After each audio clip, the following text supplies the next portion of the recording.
Good afternoon. My name is Lauren Reese, and it's my privilege to welcome you to today's Wilson Center event, Cross-Sectoral Approaches to Biodiversity Conservation, Governance, Natural Resource Management, and Thinking and Working Politically. Today's event is the second in a three-part series on lessons learned and entry points for integrating biodiversity conservation, food security, public health, and governance. We're pleased to partner with USAID to bring you these extremely important and timely discussions, largely informed by the work done over the last 5 years by USAID's Biodiversity Results and Integrated Development Gains Enhanced Project, or BRIDGE. Last week, the first event in the series dove into the evidence base for biodiversity, health, and food security linkages and the relevance of those linkages to food security and health programming. In a panel discussion moderated by USAID's Chief Nutritionist, Sean Baker, panelists presented research from wild-caught fisheries in West Africa, preliminary findings from wild food consumption in Zambia, and a global analysis of the connections between biodiversity and children's health. The evidence is clear. Stronger integration of biodiversity conservation does more than drive sound conservation. It improves broader development objectives like health and nutrition security, and as we'll hear today, governance and natural resource management. Before I introduce Kyle Rearick for introductory remarks and Derek Brinkerhoff, who will be moderating today's session, a few logistical points. There will be time for Q&A with the audience at the end of today's session, so please submit your questions via email to ecsp@wilsoncenter.org. That's E like elephant, C like compass, S like security, and P like program at wilsoncenter.org. The recording of today's event will be archived on the event webpage where you're now viewing the live stream. That should be up in the next 24 hours or so. If you scroll down the page, you'll see links to the other two events in the series, including a link to next Tuesday's event, which will explore how to evolve leadership practices to support sustained and effective collaborations. Finally, I want to thank our partners at DAI, Bridge's Chief of Party, Robin Martino, and Deputy Chief of Party, Jessica Mirabella, for their thought leadership and partnership in developing this series. And now we'll turn to the program. It's my pleasure to introduce Dr. Kyle Rearick for opening remarks. Dr. Rearick is a senior social scientist in the Office of Forestry and Biodiversity in USAID, where he supports missions in reducing social risks and improving community engagement in biodiversity programming. He also supports the integration of democracy, human rights, and governance approaches to further USAID's conservation goals. Dr. Rearick has spent over 7 years at USAID, previously working in the DACHA Bureau as a climate and governance advisor and as a member of the Democracy, Human Rights, and Governance Center Cross-Sectoral Programs Division. In this role, he supported DRG integration into climate and biodiversity programming and the use of political economy analysis in furthering other sectors' development goals. Following Dr. Rearick's remarks, the mic will go directly to our moderator, Dr. Derek Brinkerhoff. Dr. Brinkerhoff is a distinguished fellow emeritus with RTI International and is an associate faculty member at George Washington University's Trachtenberg School of Public Policy and Public Administration. Throughout his career, he has continuously focused on the political economy of policy reform, institutional change, citizen participation, and governance. He holds a doctorate in public policy and administration from Harvard University and is currently co-chair of the DC-based Thinking and Working Politically Community of Practice. Dr. Rearick, over to you. Thank you, Lauren. I also want to thank the Wilson Center for hosting this event and supporting that the Environmental Change and Security Program has provided for us for many years. It's a pleasure to be here and to be taking part in one of the capstone events for USAID's BRIDGE activity. Democracy, human rights and governance, and biodiversity are two development sectors at USAID that for many years have had a strong emphasis on cross-sectoral integration. Biodiversity conservationists realize that so many conservation issues come from governance challenges. For example, illicit and unregulated trade of endangered species, lack of strong institutions and enforcement of protection for terrestrial and marine parks and protected areas, or pervasive political corruption that undermines conservation and officials that frequently profit from plundering of local biodiversity. As the biodiversity policy notes, conservation is intimately about governance because governance shapes the regimes of use and behavior that govern how people use and interact with resources and landscapes. On the other hand, we've also found that strong natural resource management programs can have profound impact on democracy outcomes, because when we work on resources, we are influencing the livelihoods of rural communities who are dependent on those resources. By supporting participation, inclusion, transparency, and accountability in natural resource management, it can not only lead to better environmental outcomes, but it can have strong positive impacts on democratic practice. One of the best examples is the positive influence forest user groups have had in Nepal. Forest user groups have improved forest management, but they've led to greater participation in local government and advocacy on key issues at the national level. They even took on many functions of local government during the height of the Maoist insurgency. This realization of the relationship between natural resource management and democratic participatory practice has influenced our views on biodiversity and DRG integration. Prior to working with USAID's Forestry and Biodiversity Office, as Laura noted, I was a member of the Cross-Sectoral Programs Division and the Democracy, Rights, and Governance Center, who leads on DRG integration and has been one of the most consistent champions of integration in the agency.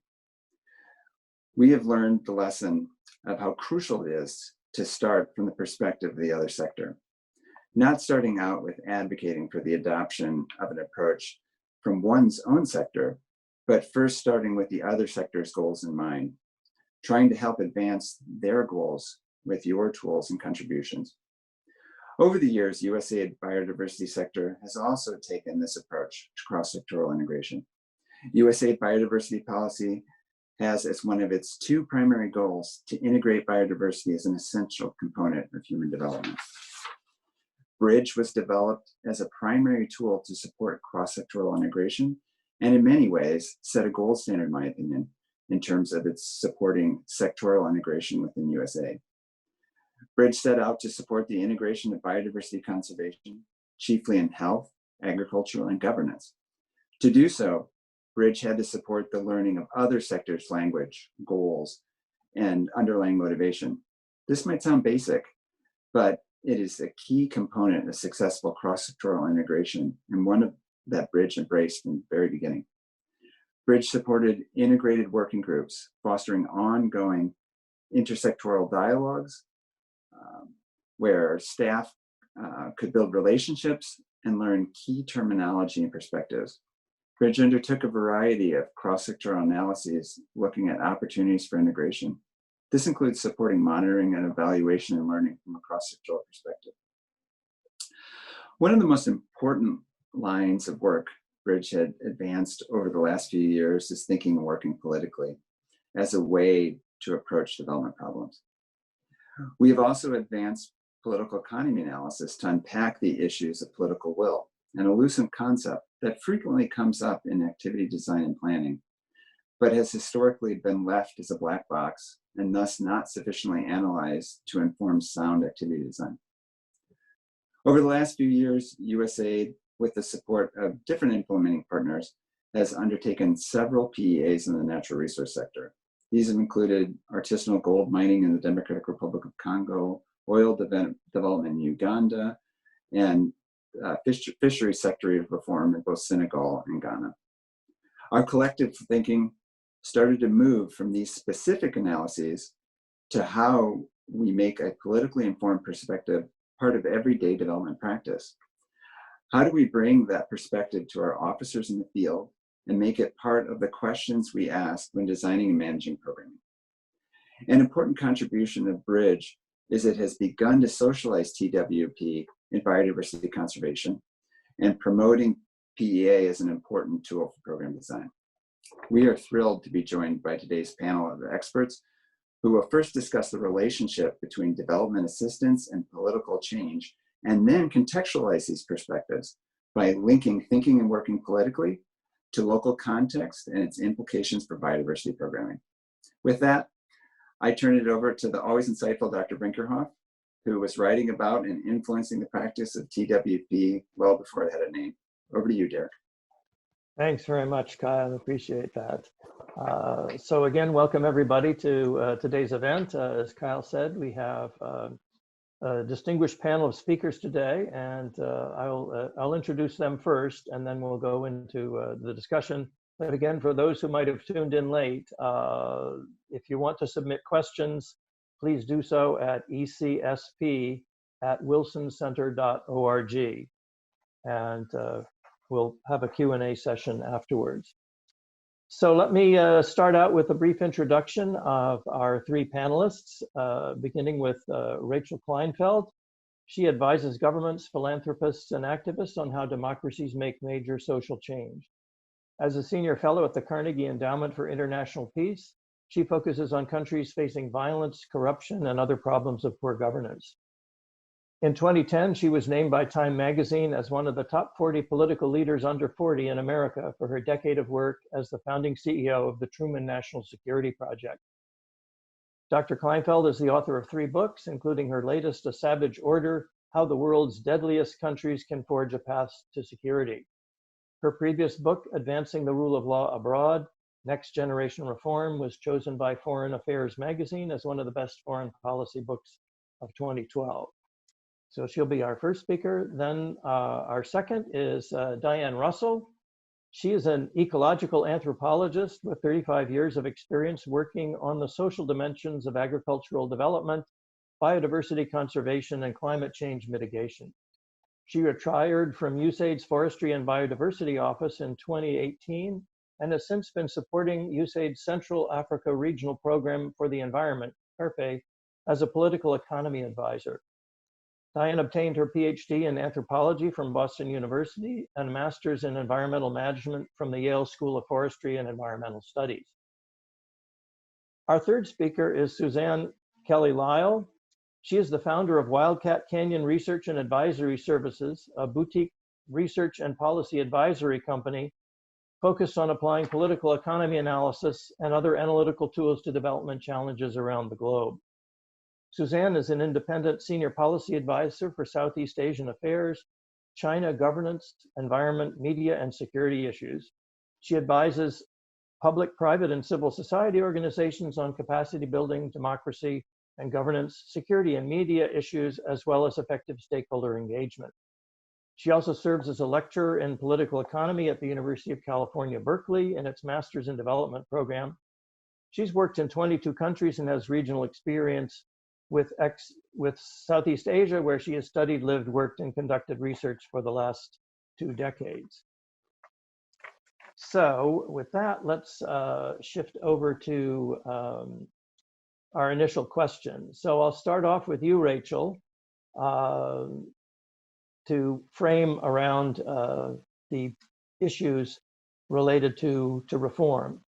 So you've written that there's a problem with picking the best intervention, and some might see that as counterintuitive. What's wrong with undertaking a planned intervention that experience has shown to work the best?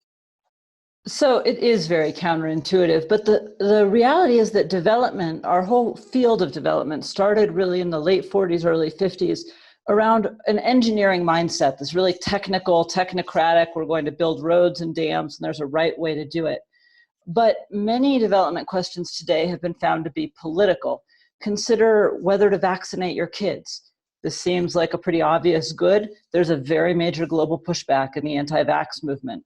Logging in Indonesia, when you think about the climate change effects of logging, why would you do such a thing? Well, very powerful families and military power brokers stand to gain from that logging.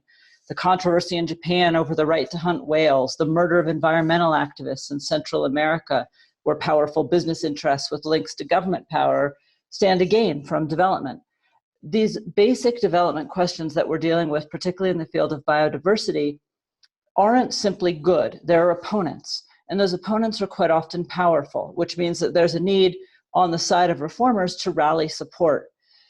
Programs that get adopted in that kind of an environment are rarely the technical best practice, because to rally a large base of supporters, you need to give each of them a reason to come to the table. And they might have different reasons that might be more self-interested, that might be more about process, that aren't necessarily simply about the technical best practices. So insisting on that best practice may make it impossible to amass technical support. I call this the distinction between paying attention to the what and the how. You might know what to do, but if you don't think about how to do it, your reform isn't going to move forward. And so when the ends and methods are dispute, a realistic policy only emerges from this process of contestation and finding common ground among a whole group of people with different views. A coalition gets cobbled together that's big enough to get a policy passed. It'll please no one perfectly, but because best practices are already settled based on technical knowledge, and often that technical knowledge comes from outside a country where there's no constituency to back it, they can't accommodate this process of compromise, this very political process of coalition building between competing factions. And so what it risks is knowing what is best and never actually being able to get that best done. Okay, that's a great perspective on this thinking and working politically question that we're grappling with today. I think one of the monographs that you're best known for within the development community is the one on improving development aid design and evaluation, plan for sailboats, not trains. Can you say a little bit about what you mean by that metaphor? Sure, that metaphor almost got cut from that monograph. I had to fight our comms department very, very hard to keep that metaphor. Basically, the ascendant logic frame model that we often have to fill in a development practice assumes that development projects move like trains, that they can chug along a single track, hitting pre-arranged targets at predetermined intervals, and that the track moves in one direction, that you might become a little slower, a little faster, but basically you should be able to move forward. But development efforts that require policy or political change move like sailboats. No matter how skilled the crew, they just can't generate any power to move on their own. What they must do is work with prevailing conditions. So they might spend time becalmed, then they'll gust forward with a favorable wind. They might have to move sideways or tack to go forward eventually. These timelines and directionality aren't fully under the control of even a skilled crew. So the way you judge a skilled crew is not whether it can move in a straight line across water toward prearranged targets, but whether it can understand better than mere amateurs the prevailing conditions, how the water and wind are working, as it were, and use those conditions the most effective way possible to get to the ultimate goal. That has really profound implications for program design, measurement, and evaluation. One thing, to go back to your earlier question, it means for best practices is that while you can't adopt a best practice as is, because you have to do this tacking, savvy reformers expect a second round and a third round. They expect multiple bites at this apple. And so they're revisiting the original dispute. They're thinking about how to gain ground each time. It's not a single fight. You can improve upon what you have iteratively and incrementally, and that lets you keep a political coalition together, but also learn what works for that context. And I'll end with this, that we do need to be more humble about where we're going. The train chugging down a track that assumes it knows where it's going assumes a lot about a country remaining fairly static. But even if a best practice works at one period of time in one part of a single country, it might not find fertile ground in another part of the country or at another time. Opponents might gather and figure out how to fight it. It might be that climactic change or other intervening events make it less suitable in a different place or at a different time. If a country is under pressure from international donors, they might pass a best practice reform, get it adopted into law, and then ignore it altogether because there's no domestic constituency for it. So some humility about where we're going is also necessary when you're a sailboat and not a train. Thanks. I'm glad to hear that you prevailed and didn't cut that metaphor from the title, since I think that's really what kind of grabs people's attention. Given what you're saying about the inability to sort of get on the development train track, what do you see that as meaning for designing and evaluating programs? I think this is an issue that comes up constantly when we talk about sort of the bureaucratic incentives behind development aid. Absolutely. I think it's really easy to talk a good game about working politically and thinking politically, really hard to design and budget and evaluate for it because it has really deep implications with how we do development now. First, you have to design programs and funding that anticipate counter reforms and multiple battles. You don't just get your initiative passed. Almost always the opposition rallies and tries to push back. What we do now is often we have a program, it's a success or a failure, we pull the money, we move out to a different program. That's exactly the wrong way to plan for these battles, which are often decade-long, multi-decade-long battles. The opposition is also learning, so something that worked at point A might not work at point B. But funders and programs can design for this. So first I would say funders and program design should think about this punctuated rhythm of reform and counter-reform. Whether an impact is achieved within a desired time frame, much less important than whether a local coalition has been built that can continue pushing forward after the intervention is over because of this counter-reform activity. So you need to engage local partners. You need to design for broad coalitions. You need to avoid making groups overly beholden to donor agendas that would narrow your coalition and keep it from getting traction politically. You need to prepare for windows of opportunity before they open, so that when they open, the World Bank, I think, said that 85% of their business changes they saw were happening in the first 15 months of a new administration. In my own work on anti-violence reform, I found you had about 2 years. You have a very narrow window, so you have to prepare ahead of time.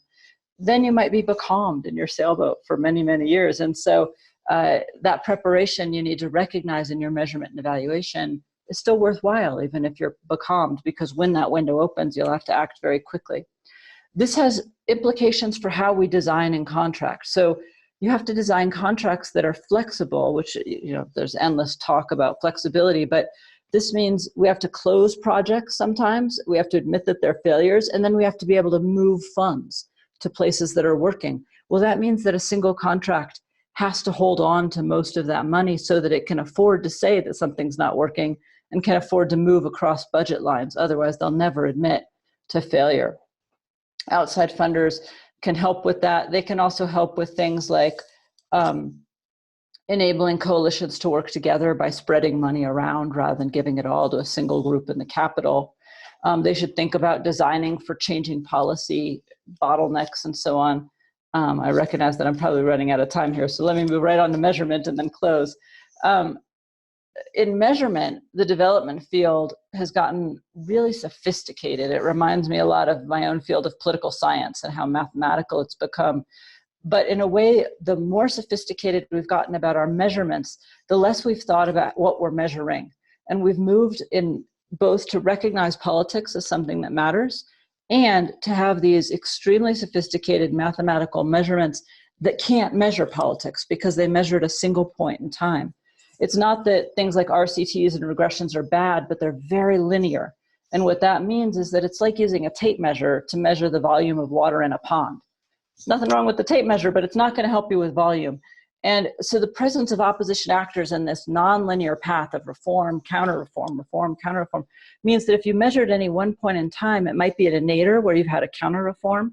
It might be at the top of something that's about to fall right after reform before opposition regathers, but you have to think about your measurement based on that punctuated pattern and measure over time and measure for different things rather than measuring solely for the outcome that you're looking for, which could swing back and forth.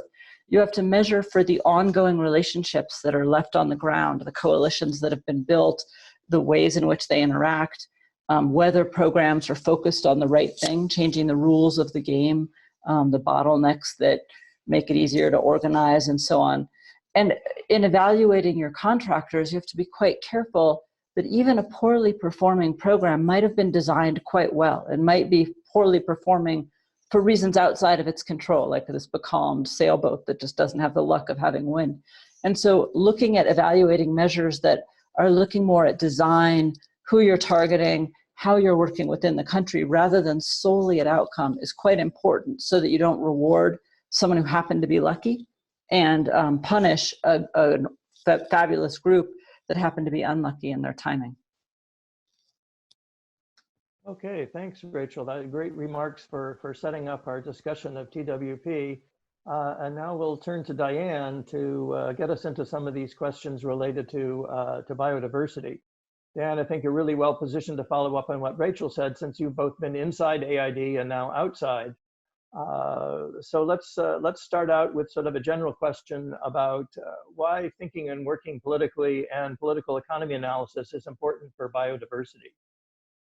Thank you, Derek. I'm just really honored to be part of this panel. And before I launch into a discussion about biodiversity, I just wanted to support the point that Rachel was making, and also mention the project that Kyle mentioned about the Nepal community forestry, and to say that one of the reasons for the success of that effort was the long-term support of USAID over at least 2 decades, and also the attention to the political dimensions of it, so that the effort went from supporting small-scale community forestry users groups to actually getting some of those people elected to parliament, so that good forest practice was embedded in the political culture of Nepal. So that really shows the importance of flexibility, adaptability, long-term support, and all of those things that Rachel was talking about.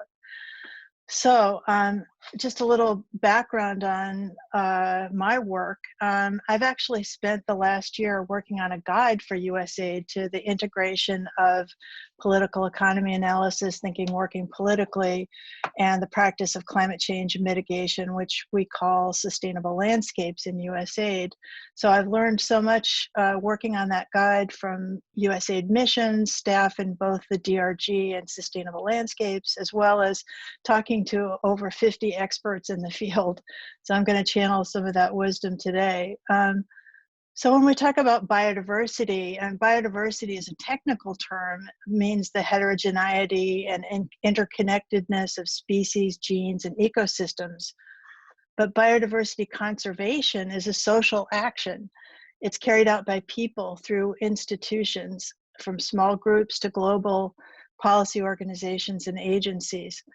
One of the things I'm particularly focused on now, because I'm also working on issues of indigenous people in the Congo Basin, is the issue of trust, and why trust is so critical for conservation. And I found some interesting evidence along those lines from Mark Stern, Professor Mark Stern at the University of Virginia, who's looked at this issue extensively. And he notes that the resilience of natural resource management institutions is largely contingent on the capacities of the people and organizations within those institutions to learn, innovate, and adapt. Trust has been identified repeatedly as a key component of institutional relationships that support adaptive governance and successful NRM outcomes, or conservation outcomes. The issue of trust is why local context is also so critical. You really have to get up close and personal to understand the parameters of trust. I mean, I'm an anthropologist. I've done years of field work, living and working with people, and I know that even in areas where I've worked, sometimes it takes 6 months or a year or even longer to establish trust and to build it. So PETA principles, as Kyle mentioned, that participation, inclusion, transparency, and accountability, adopting those principles lays the groundwork for trust. Now, on the negative side, obviously, we all know conflict, corruption, mismanagement erode trust and undermine conservation efforts. To address these problems and to rebuild trust, the tools that we're deploying now in the biodiversity sector from DRG are essential. Political economy analysis helps identify the incentive structures and networks of actors that may be eroding trust, as well as those who could be or are already champions for better governance or for anti-corruption. As Rachel was saying, building those coalitions that will be not just on the environment side, but on the civil society side, for inclusion and accountability more generally. And as an example, my former office, the Forestry and Biodiversity Office, established a new project, the Targeting Natural Resource Corruption Project. Sorry about that. This phone never rings. This is my landline. It literally never rings. As for adaptive management, thinking and working politically is needed to anticipate and monitor reaction to actions taken within a conservation initiative. For instance, we talk about supporting environmental defenders, which is really critical. But in talking to some of my informants recently, I found that if you target them directly, that might lead to retaliation. So you have to adopt a risk management strategy. You have to be very careful about how you support them. There might be, you need, for example, to support wider coalitions instead of targeting individual defenders. There might be strong pushback from those in power to expanding decision-making and benefit sharing in conservation initiatives because people are holding on to their prestige, they're holding on to their economic power. So you need to have complementary capacity building and advocacy efforts. So securing this trust and reducing corruption isn't just about human well-being. According to a 2015 meta-analysis in conservation biology, positive conservation and socioeconomic outcomes were more likely to occur when protected areas adopted co-management regimes, empowered local people, reduced economic inequalities, and maintained cultural and livelihood benefits. So these approaches are very much in line with the PETA principles, but they're also very much in line with the imperative to reduce threats to biodiversity and to safeguard our natural heritage. So let me just finish by quoting a paper that just is coming out for circulation that I thought was pertinent to this discussion. Today's conservation initiatives can no longer focus solely on nature if they are to reverse land degradation, the overexploitation and collapse of ecosystems, climate change, and the disempowerment of indigenous and other people. They must grapple with, for example, international commodity chains, vast inequality and vulnerability, political protest and violent resource control, people's disconnections from nature, and, pertinently, public and mental health crises. So thank you.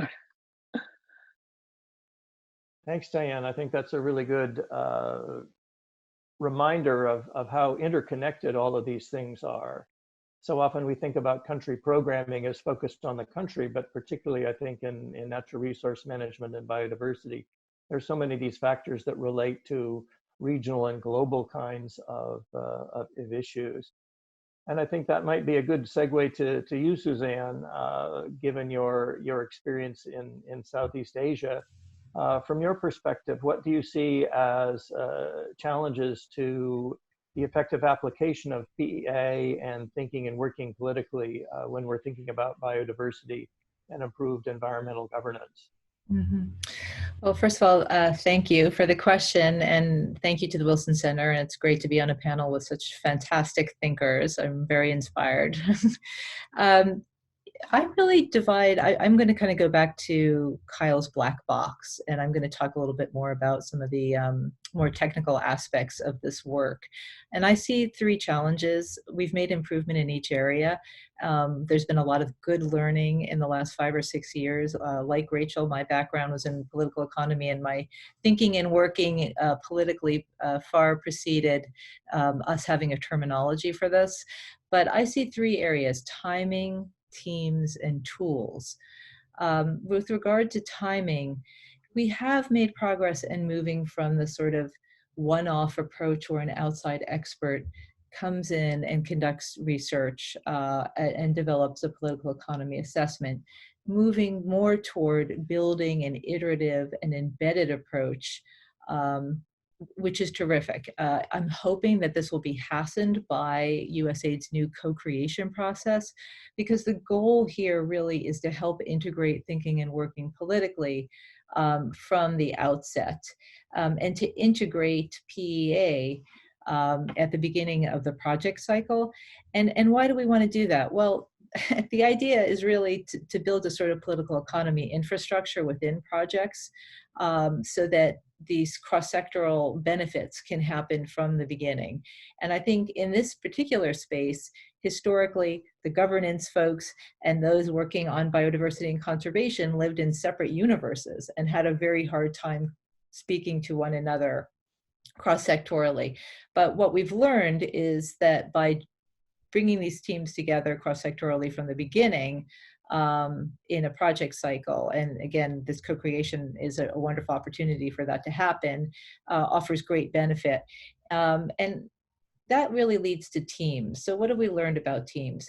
Team composition for successful political economy research, particularly in the conduct of baseline studies early in the project cycle are critical to building a kind of mindset that allows for critical analytical frameworks and tools that we use within political economy.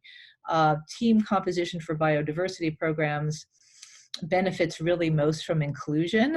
And that's not only meaning that we're going to be working across sectors with perhaps health and governance people, but also that we're hearing a variety of perspectives that are quite inclusive.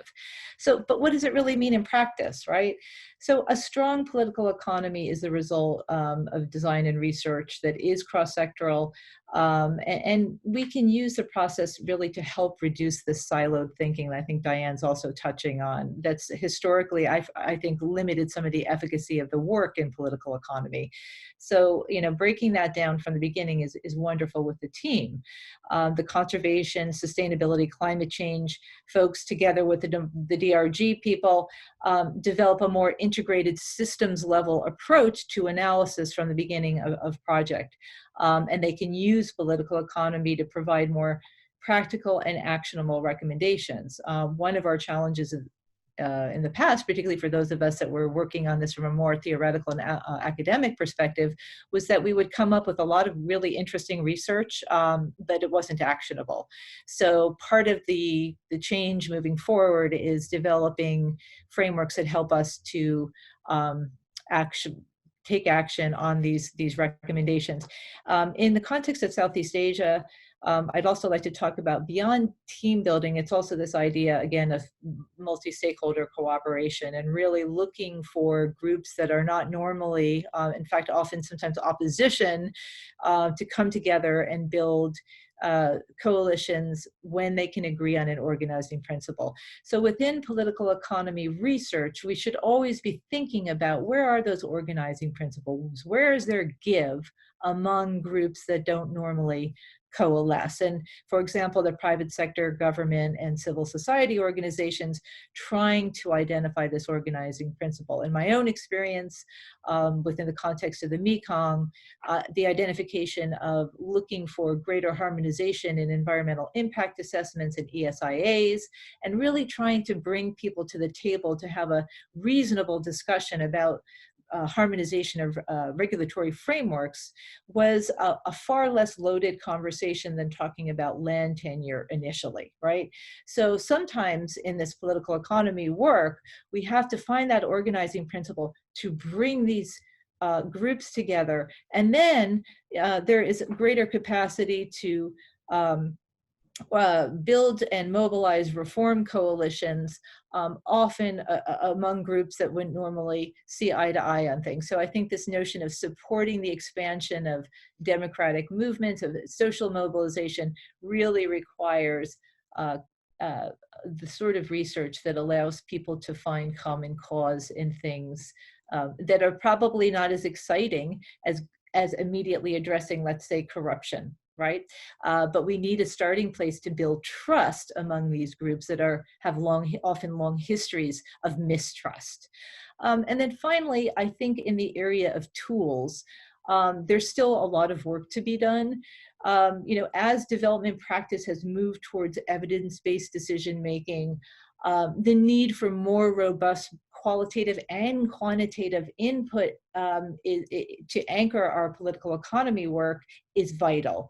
So this is an area I'm working to test, develop, and systematize within political economy, and looking for new ways to take my data samples, to capture them and analyzing using a range of social science tools. And we're really fortunate to be able to do that now, even in countries which is often where I am, where there's almost never an internet. We have some new wonderful tools for data capture, but bringing people along in the process to realize that this has got to be part of our thinking as well.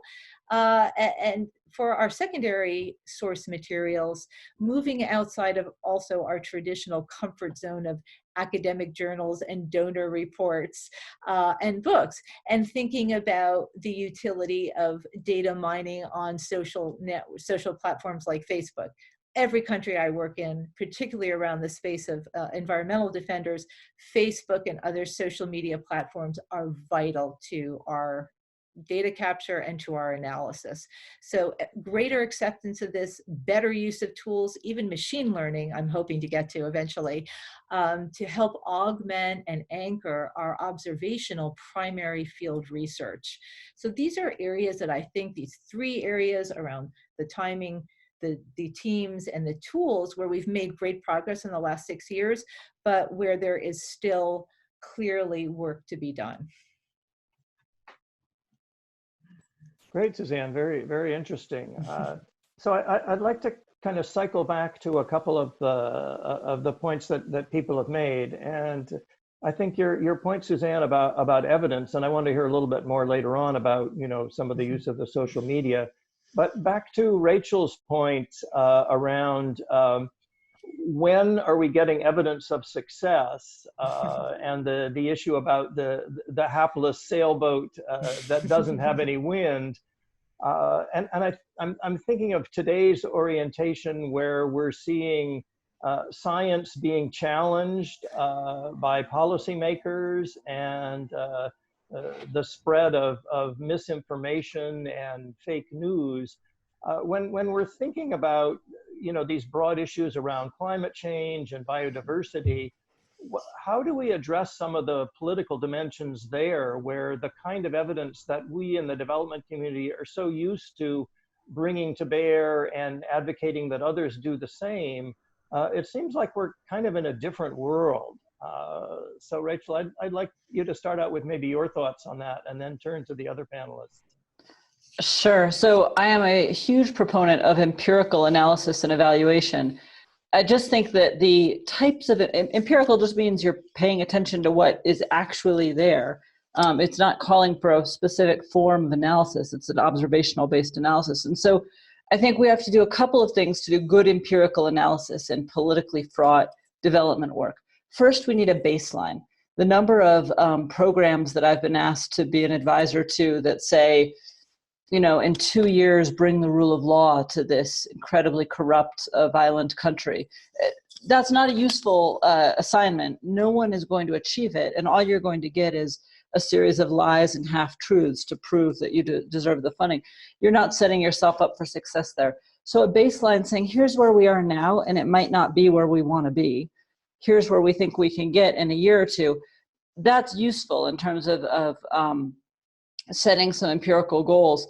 You're wanting to look from where you are, not based on a linear projection of where you want to be. So if where you are is taking a big step backward, if you are in Brazil and suddenly a president gets elected who shares a very different view of the rainforest than the former president, you have now taken a big step backward. And if you don't reevaluate the evaluation metrics for your programs based on that, again, you're going to get a lot of lies and half-truths. So you need to have the ability to say these things are being influenced by politics. You're not going to be able to achieve X. You're going to be able to achieve Y. Perhaps what you're going to be able to achieve is simply a holding pattern where you don't allow backsliding, or where you build a support base that might be able to achieve good in 4 years. We're so used to thinking about this within our own political systems. It's surprising to me that it's so hard for us to think about this in another political system. But there are certain things that you attempt under a Democratic administration or you attempt under a Republican administration, and not the other way around. It's the same in other countries. And so setting your evaluations that way. I also think we need to be much more savvy about looking for interim metrics that, while not not output measures like I trained 5 people, we held 3 training events, we disseminated 45 papers, not very useful.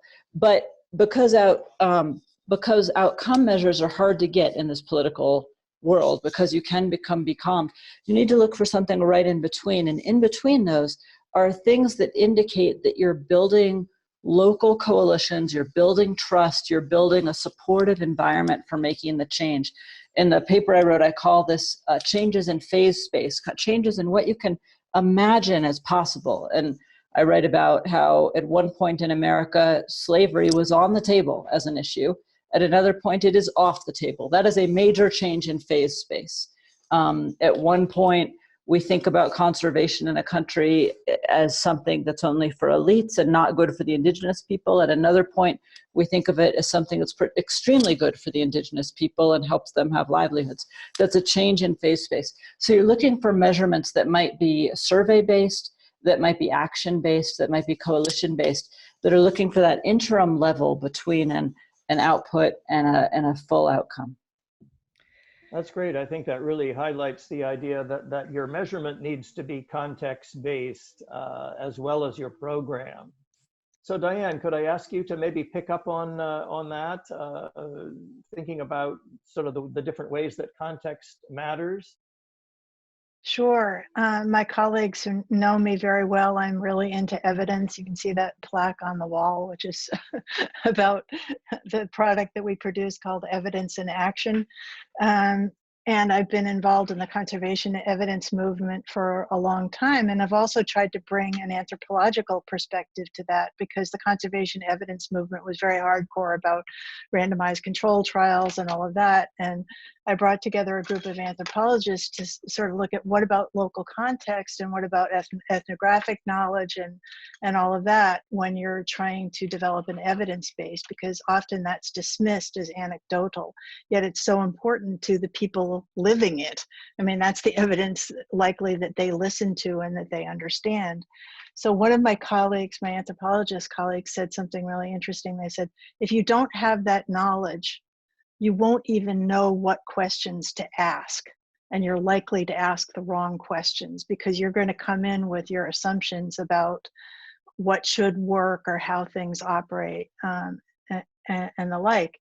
And I've carried that idea forward and looking at what kind of monitoring systems can both capture those local processes and, you know, the political dimensions of those, as well as satisfy donor requirements, since I've worked for a donor most of my life.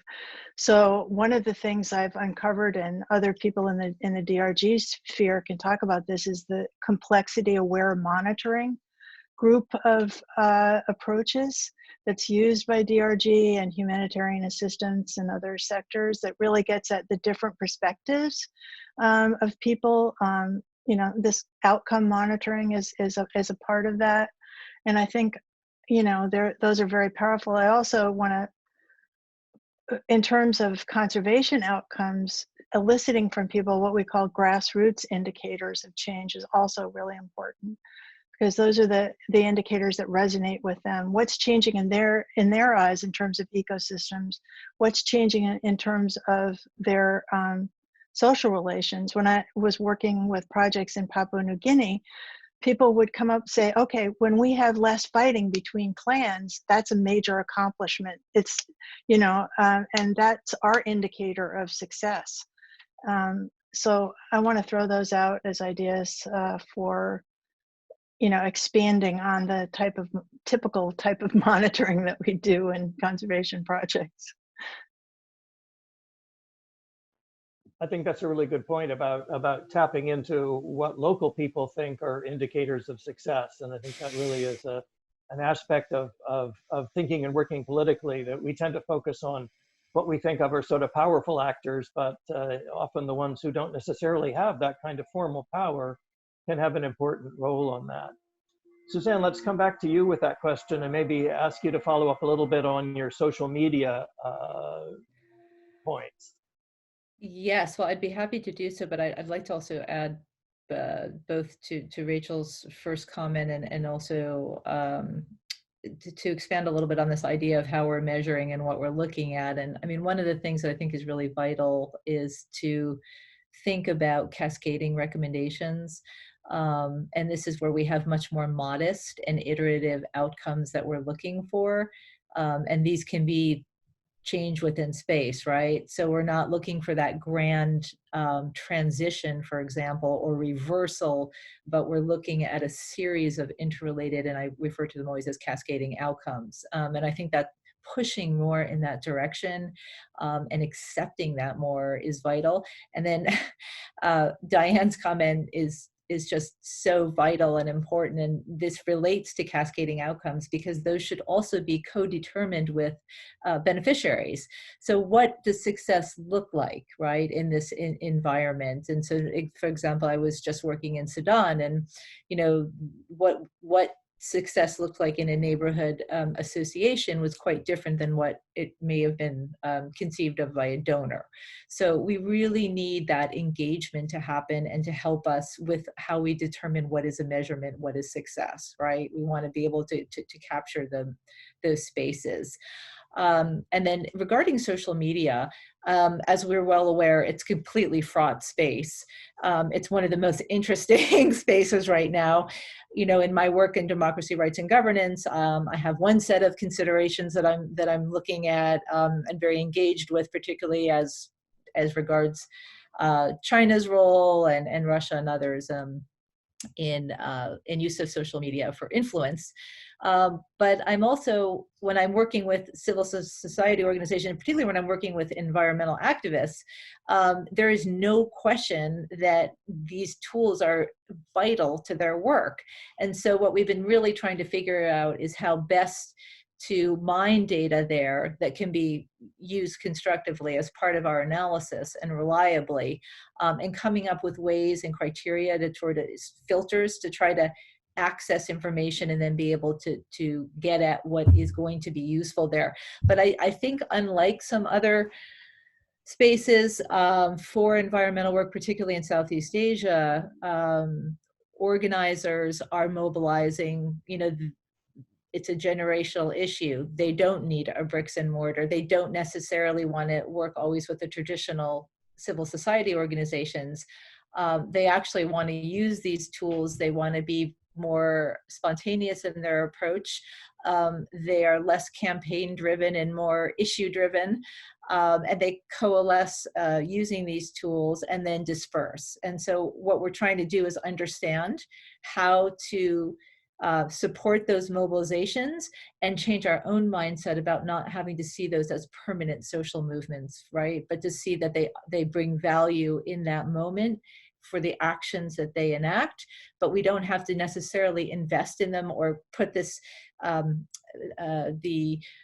sort of moniker of sustainability as a measure of whether an investment has been successful. Instead, we should be thinking about how do we support this very locally driven coalescing that happens through these platforms. Okay, great. And again, emphasizing the local. So we'll be turning in a few minutes to questions from the audience. So again, if you have a question, submit it to ecsp@wilsoncenter.org.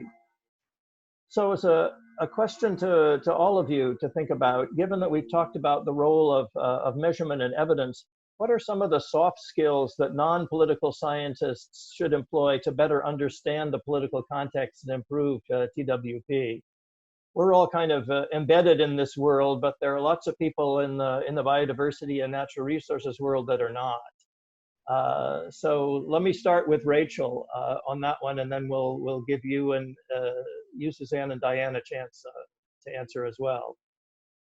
Sure. I'm deeply committed to removing the mystification behind all of the acronyms we use in the thinking and working politically space. This is not rocket science. This is what we do every day within our own bureaucracies when we think politically about our place in a bureaucracy and what we do within our own countries. So when you have an initiative that you're trying to pursue, your first step is to think about who's with you, who's against you, and who might be with you. pretty simple analysis. You could do that on the back of a napkin. You can also think about what would drive some people to be with you and some people to be against you if they're on the fence. What do they need to come onto your side? What would enable them to speak publicly about this if they're privately with you but not publicly with you? How can you build that kind of social momentum for a goal? It's a very simple one.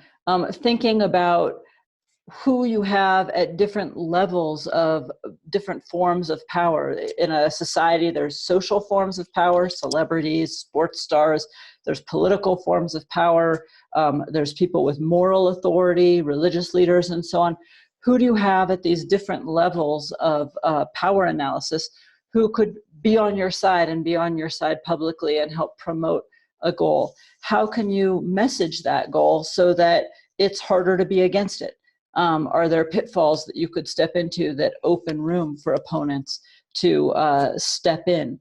If take whale hunting in Japan, if you message it without any thought to the traditional feelings about whale hunting, you leave open a large space for those who want to keep doing that activity to say this is a foreign intervention that's taking away our deeply held belief set and traditional activity. If you measure it, if you use messengers and messages from the traditional community, it's much harder to have that argument if you bring in Shinto leaders, for instance, or some such. So the equivalent in other countries is thinking about who's with you, who's against you, how do you build more people on your side, how do you message, and who are your messengers? And that's just the first step, but it's not that difficult. Great, an introduction to non-rocket science. Very good. So Diane, you want to comment on that? Sure. I spent a lot of my career trying to teach some anthropology to non-social scientists, not necessarily successfully, but you don't have to go there. So one of the soft skills that I emphasize are, number one, humility. And I think Rachel mentioned that you just because you have a PhD and you've had years of experience doesn't mean you know everything about people and human behavior and political relations. Listening, obviously, actually listening to what people say, not talking at them, which is often the culture of elites. When they go into working on projects, they think they have to disperse the wisdom and make it clear that they have that and that everybody knows that they have that wisdom. I think the other thing that I've seen is people, when they hear, they get really excited about PEA. Yeah, we want to do a PEA. No, the aim is to embed PEA thinking, TWP, into the way that they're actually doing everything that they do in the project. So when they're thinking of an action, what is the reaction going to be to that action? Who is going to have that reaction? How can you develop strategies for that reaction? Considering these incentives and viewpoints. And again, going back to my initial remarks, who do people trust when you're trying to develop conservation strategies, and you think about who's going to be in a management position, or is the government going to be doing things? Well, if people don't trust the government, if they don't trust the NGO that is enacting the project, you're not going to have good outcomes. So you need to be able to gauge that trust. You need to be able to have appropriate methodologies for understanding and gauging that trust. And finally, I think the biggest problem that a lot of our conservation partners face, at least in the areas that I work, are how do you take on powerful interests? And this is something that there are a lot of powerful interests in the Congo Basin, and governance is not exactly, stellar. So there's, do you kind of just sit back and say, okay, I really can't deal with that. I'm just going to, hone in on what I can do in this little tiny area, and I can't worry about this larger issue. But yet, it's those issues and those actors that are directly threatening the biodiversity that you're working on.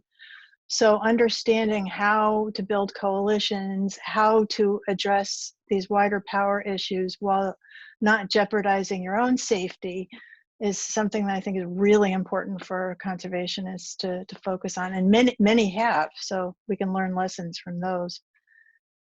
Great, thank you. Suzanne, you want to comment on the soft skill question here? Yes, and I'd like to add to what Diane just said, and I should have opened my comments by saying that I tell every team I lead that do no harm is our starting point.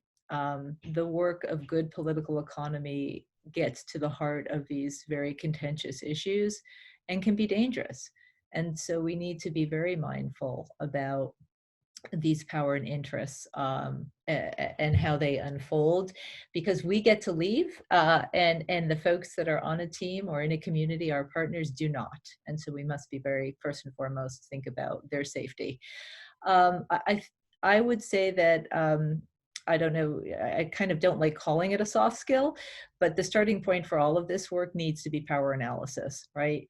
At the heart of political economy is a question about who holds power, how it's used, and who sits outside of these power dynamics, right? And so really, as step one, understanding and assessing that power also helps us to gauge risk and to think about what's an appropriate level of intervention throughout a project, right? So we don't necessarily go after the most powerful interests as our first step. And when we're working around extractives, when we're working on issues of land tenure, we're getting really at the heart of where these interests lie, and it can be quite risky, as we all know. So first and foremost, do no harm.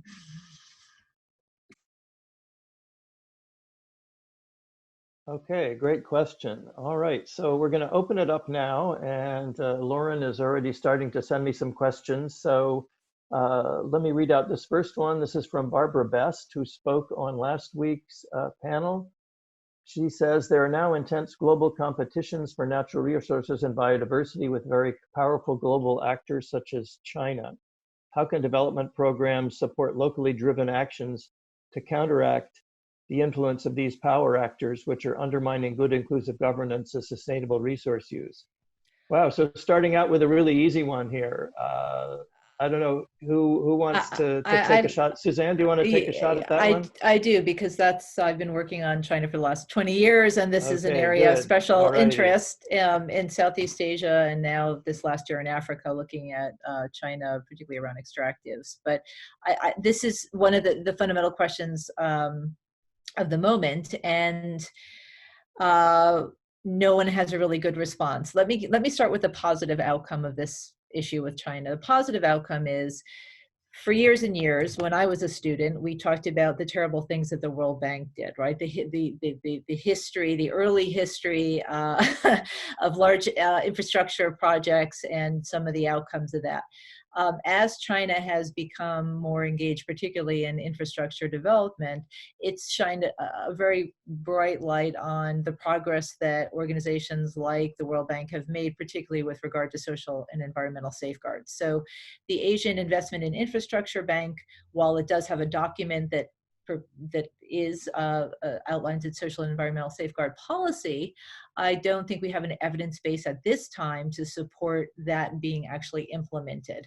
So in many regards, this is a moment where it has actually inspired and spurred more responsible behavior by the Asian Development Bank, by the World Bank, by other donors, and even by the private sector, who did not like seeing the kinds of blowback in countries that were unhappy with Chinese investment. And we see this a lot in Southeast Asia, but I've also seen it in Africa. So it's not all bad news. There are opportunities here, I think, actually, to push forward on the agenda, particularly on the environmental side, on having better outcomes, because we see what happens very clearly when the bar is lowered with China. Thanks. Diane, do you want to comment on that? Given you mentioned the Congo Basin and some of those power dimensions there, I think a similar kind of dynamic is at play. Yes, it's a huge problem. I'll just mention a couple of things. One experience I had working in Liberia, which is another region, but where social movements and a couple of environmental NGOs really made it clear to the public, and this was disseminated through radio, that Chinese companies were coming in and extracting huge amounts of natural resources from the country. And this really elicited a very large public response, and a lot of people saying, we can't let this happen. I mean, we're seeing our fisheries being depleted by external fleets. We're seeing, you know, our minerals, even some of our agricultural areas. You know, you may know that in some areas of West Africa, like Cameroon, there are hundreds of thousands of Chinese people living there selling bananas on the street, not just, you know, doing mining. So it's a huge social issue for people. And I think, you know, galvanizing civil society around this issue is one way to address it. The other thing, from the Congo Basin, I'm in touch with a student, a Chinese American student, who's working in the Congo Basin with Chinese companies around mining sites. And here's where I think the kind of research that she's doing is going to be critical. She speaks the language. She's getting real insights into who is actually involved in this exploitation. Who are the actors? Where are they coming from in China? What do they think? And what do they think about the local politics that's both, you know, that may be, you know, supporting some of the negative consequences of what they do. So she's getting all different sides of the story. And I think that kind of research is going to be really critical for understanding how to address these issues. Thanks.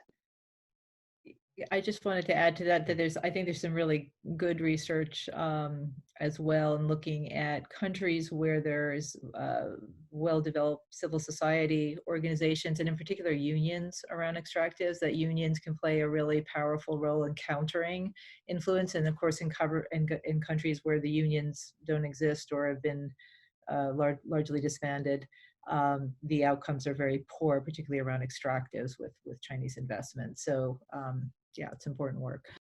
Okay, good. I think a good example of Rachel's sort of shorthand on, you know, who's with you, who's against you, and kind of who's on the fence.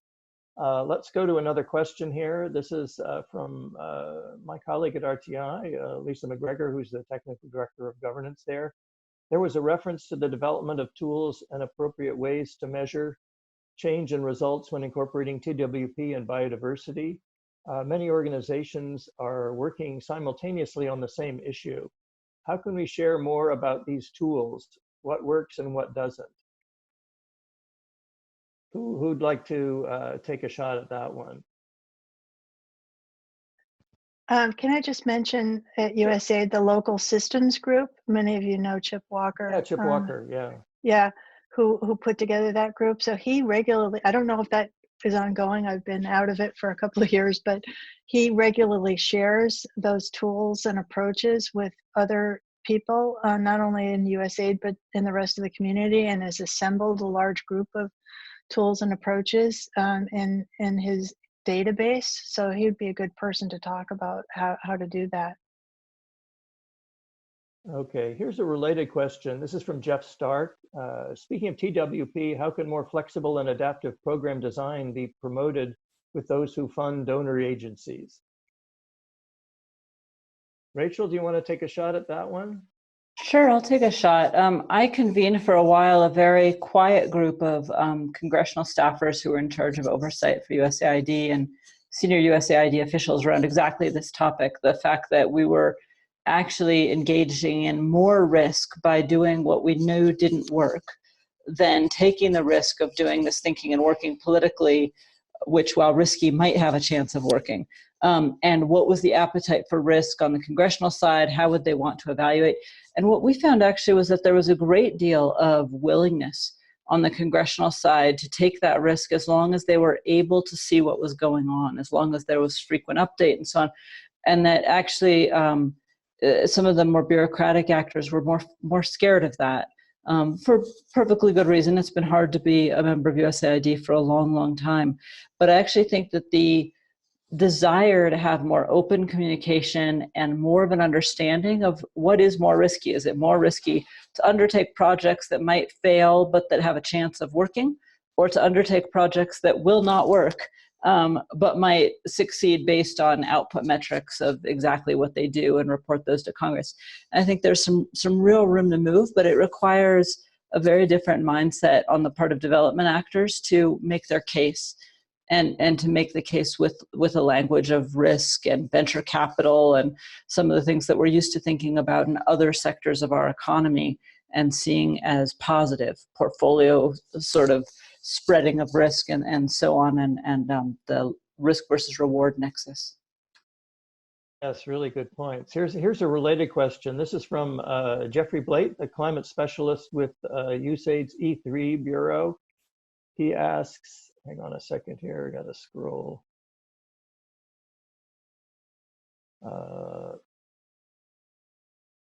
What recommendations do you have for achieving interim and longer term development outcomes like biodiversity and climate response at scale, given the need to build trust with many stakeholders from communities on up to national government officials? It seems that the Nepal example Diane mentioned implies a need for long-term investments and engagement, but even these could have limited outcomes in terms of biodiversity conserved and greenhouse gas emissions avoided. I'm going to pass this to my more esteemed colleagues who know a lot more about on the ground, but I just want to say one thing. My first book was on electrification in developing countries, and it was specifically on distributed generation. And one of the things that I found in writing that book was that many development professionals had written off distributed generation, small scale solar, small wind farms and microgrids, as not being able to scale. And then 30, 40 years later, a country still doesn't have electricity based on the big centrally generated grid that they're hoping to build because of corruption, because of all sorts of capacity problems, what have you. So this kind of desire for a scalable silver bullet that's quick can really blind you to the political realities that are standing in the way, especially when the technology is not new. We're not talking about real innovation. We're talking about rolling out. And so I think as you're looking at this problem of scale and how to get it, the worry about climate change, the worry about loss of diversity drives us to want a quick answer. That quick answer might be much slower than the slow, small scale building up of support over time. Now over to those who work closer on the ground on these things. Diane, given that the Nepal example was mentioned there, do you want to follow up on that? Well, I don't have the data at my fingertips, but I believe that the Sustainable Landscapes results, the reduction of greenhouse gas emissions has been significant in Nepal. And it was important fairly early on, the retention of forest cover, the rehabilitation of forests. But what has become more interesting is, again, the embedding of this idea in the political culture of Nepal, because that's the sustainability element. You can see, for example, in Brazil and other places, you can have good conservation outcomes at one point, and then quickly the political environment shifts and you can lose a lot of those gains and things can even get worse. So creating these coalitions and the stability of the political support for reduction in emissions and for biodiversity conservation is really critical. I think when you look, what are the intermediate outcomes? We have a thing, and used to have a thing in the natural resource management practice called the scale approach, where you actually start at the scale of the network that you want to build. So you look at the existing networks and coalitions. One of the underrepresented networks in the Congo Basin is the religious networks, for example, and there is a whole religion and ecology movement that's moved into the Congo. This touches literally every single person in the Congo Basin because people are very religious and that's where they go, that's where they invest their energies. And if you can mobilize that group of people to be alert to conservation issues and how they impact their daily lives, I think you can, start to achieve some kind of scale at a pretty early stage. Okay, good point. Suzanne, do you want to chime in on that? Yeah, I wanted to add just always looking for something positive to share. So, for example, just been doing some qualitative research from California and Cambodia, and looking at what's going on with the forest patrols, looking both at the Greening Prairie Long project, but then some others in Cambodia. And one of the things that's been very encouraging is that the effort at inclusion, so communities recognizing that women see the forest in a very different way than sometimes the men in their community, and have a deeper sense of ownership in many ways.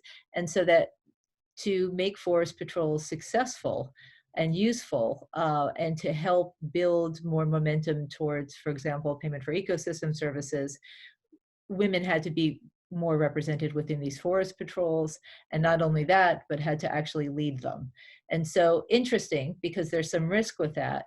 But in the midst of this COVID crisis, when there's a lot of concern about returning migrants coming back to the forest, upticks in wildlife trafficking and incursions into the forest, actually women are playing a really vital role in making sure that the patrols don't stop and they feel safe because they're somewhat removed from where at least the immediate outbreaks have been.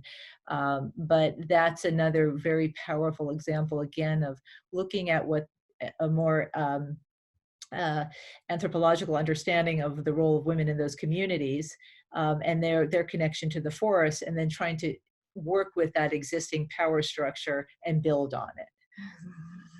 Great. You raised something that I wanted to ask you about regarding COVID-19. Suzanne, you just completed this rapid assessment for USAID Cambodia, looking at 10 sectors, including the environment and sustainable landscapes. So could you say something about your findings from that assessment? Sure. There are three main areas of concern. I just mentioned one of them, and this is the uptick in wildlife trafficking. Of course, potential for illegal logging and fishing as well, and then forest clearance for agriculture. But it's not all bad news, because again, what we've seen is that we're really encouraged by the commitment of the forest patrols and local communities taking greater ownership and their awareness about this potential for this to happen in the crisis. So we're actually seeing positive things, and that a space has been opened actually for greater acceptance of women in leadership and decision-making roles in those patrols. So that's been very positive. There's a lot of concern that the influx of returning migrants, when the borders were closed with Thailand in April, there's about 100,000 estimated returning migrants. A lot of concern about increasing household debt because they're now without income and essentially another mouth to feed at home. That these are likely candidates perhaps to turn back to the forest to tap those resources.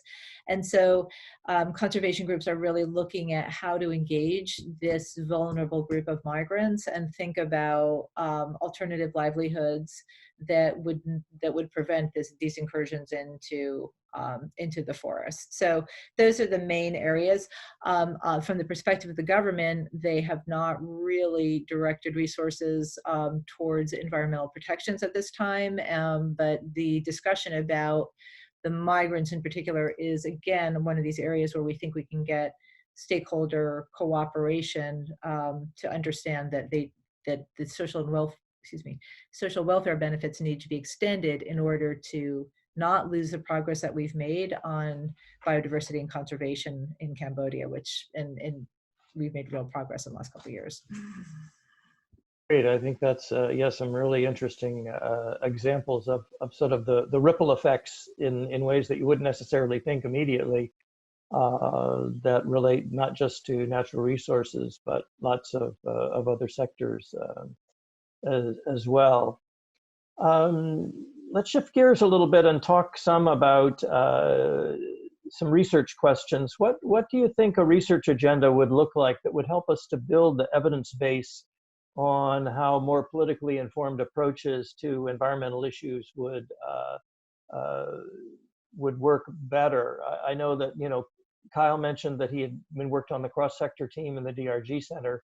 And one of the issues there has always been, if you're approaching sector people and you say, well, I'd like you to spend $1 on governance or $1 on PEA, and they'll say, well, I want to spend my dollars on environmental outcomes. So why should I spend my dollars on your sector? Diane, do you want to take a shot at that one? Again, you've been within, no, you're shaking your head, you don't. You're muted, I'm not, go ahead. Okay. Oh, I've given a lot of thought to that issue. So what kind of research would maybe test the idea that integrating thinking and working politically and PEA analysis would, how would that impact outcomes? I think just in terms of process, there are probably groups working on this already at universities, and probably Rachel and Suzanne know about some of these groups. I talked to a number of people who are doing the kinds of evaluations that try to determine whether deep participation and engagement of local communities, for example, leads to better outcomes. I can mention Peter Menang at the World Agroforestry Center, who's working on community forestry groups in Cameroon. And they're trying to actually look, as Jeff Blate was mentioning, what are the actual conservation outcomes in terms of reducing deforestation? When you use satellite imagery, do you see a change between the groups that are doing this sort of deep participation and engagement versus ones that don't get that kind of support? And he said it is complex. It's complex to determine all the factors that go into those kinds of outcomes. And I think comparative case studies, are probably, on the qualitative side, the best way to gather that information, and then to be able to collect those and look at what's in common, and where particular kinds of support or particular kinds of analysis have produced particular kinds of outcomes. I know that there's been a whole series of reports from the Biodiversity Office on using PEA, so it would be good to look at those and see what's been learned out of the agency. And I hope that researchers will take up this challenge and develop a great research agenda, because it's critically important. Diane, that's really good. Rachel, since you're in a think tank that is focused on research, could I ask you maybe to weigh in a little bit on some thoughts on this research question? Sure. I think there is quite a bit of research, as Diane has mentioned already. A lot of it is in comparative case studies. Varieties of Democracy did a paper on biodiversity and where it was located, and it's maybe not the most insightful for this question, but it does say that you have a great deal of biodiversity in the world's democracies. But as we know from Freedom House and other democracy scores, democracy isn't what it used to be. And we have a lot of democracies that are kleptocracies and basically oligarchic kleptocracies. And so in those kinds of systems, these political state capture issues and how resources might be manipulated really come to the fore. So simply saying, oh, your resources are in democracies is not very helpful for actually figuring out what's going on. I think the best form of it, I started my career, I should say, at the World Bank Evaluations Department. My first report ever was on the World Bank's rule of law programs in Eastern Europe. And we created a slide deck that was very thick, not particularly complimentary, about how these programs were going in 2002, 2001.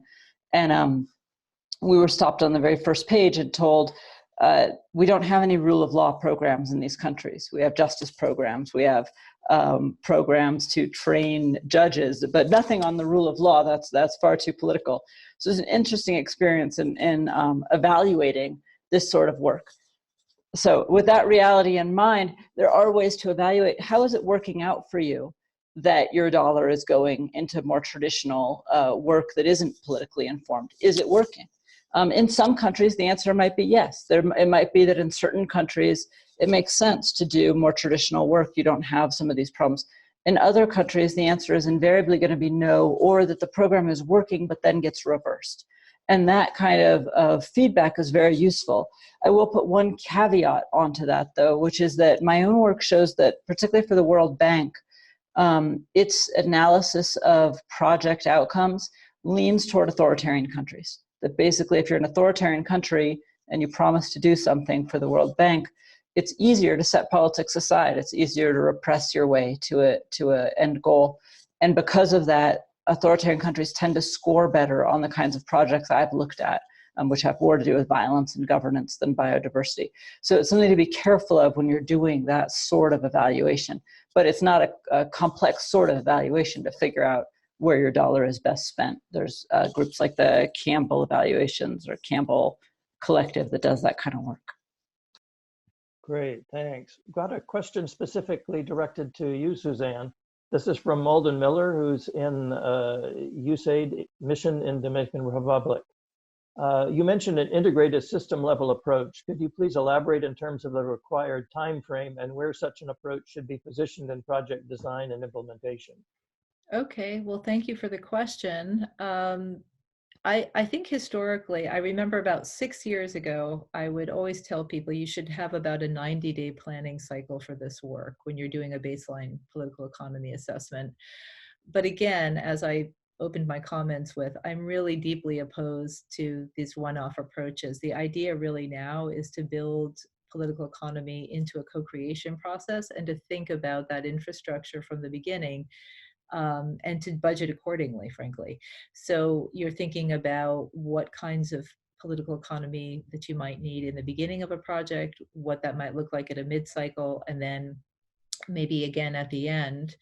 And if you've set up the infrastructure well, what I'm really trying to promote is that data gathering should be happening on a continuous basis so that you can actually adapt and you can pivot when we live in an incredibly unpredictable moment, as this pandemic has shown all of us. And so resilience is deepened when you have access to information. And so good political economy begins in the beginning of that project, in the conceptual piece, and building the infrastructure throughout that process. So rather than thinking about it as you're here for 2 weeks of research and then the whole thing is a 90-day cycle, please be thinking about it over the course of your conceptual piece and your co-creation. That's a great opportunity to start building it. Okay, great. I think we're coming to the end of our session today. So first of all, I'd like to thank all of our distinguished panelists and for their great comments. I think there were some really interesting themes around sort of the interconnectedness of biodiversity with politics and sort of the connections all the way from the local to the global level. I think that makes some of these, applying some of these tools somewhat challenging, and sort of finding where those of us who intervene at a particular level can feel like we can have an impact, recognizing that all these other contextual factors are out there. And then thinking back to Rachel's idea of, can we add a motor to our sailboat, or are we stuck there waiting for the winds to blow? So I think some really interesting points, and thanks to everybody for their examples and their comments. Just in my hat as the moderator here, let me remark on a few things that are sort of housekeeping here. For those of you online, the event recording will be available at the Wilson Center event page by the end of the day or tomorrow morning. And a summary of today's event will be available on the ECSP's blog, New Security Beat. Additional resources on the USAID's Bridges project can be found on the Wilson Center event page. And then this is a series of 3 events. So we're in the second one. So please join us for the next event in the series, which is a week from today on May 19th at 9:30 in the morning. Eastern Time, and the title of this one is Building Bridges, Collaborating for Stronger Conservation and Development Outcomes. So more information on this is available at the Wilson Center website. So with that, again, I'd like to thank our panelists and thank the audience. I think we're all adapting to a Zoom world here where everybody is on screens. And I think this event went really well. I certainly enjoyed all of your comments, and Kyle, your introductory remarks and all, setting the scene. So again, thanks to everybody, and we hope to see you at next week's event. Thank you. Thank you, Derek. Thank you. Thank you so Bye-bye. much. Thank Thanks, you. Lauren. It was Thank you. great to be with you. Great to be there. Bye-bye. Thanks. Absolutely. Bye. Bye-bye. Bye. Bye.